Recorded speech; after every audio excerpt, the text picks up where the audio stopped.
এই জল্লাদ, এই ঘুমন্ত জল্লাদ থেকে উঠেছে, ওই রাত দরবার থেকে ডাক এসেছে, জানে না কোন মায়ের বুক খালি করতে হবে। রাজা সাহেবের হুকুম, এই যুবকের গর্দান দিতে হবে। মারবেন না জল্লাদ গো,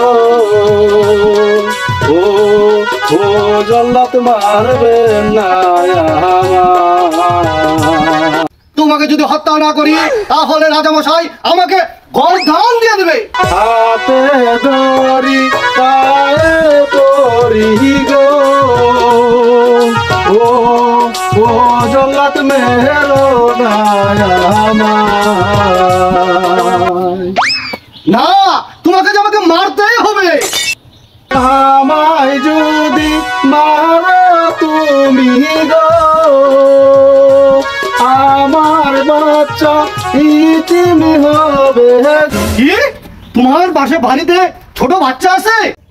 হ্যাঁ জল্লাদ, আমার বাসায় যে ছোট ছোট দুটি সন্তান আছে। তাহলে তোমাকে আমি মারতে পারবো না।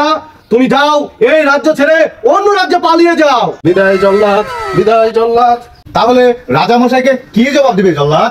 প্রহরী, তুমি একটা ছাগল নিয়েছো, সেই ছাগলকে জবাই করে সেই রক্ত রাজামশাইকে দেখিয়ে বলবো যুবককে আমরা গর্দান দিয়েছি। চলো প্রহরী।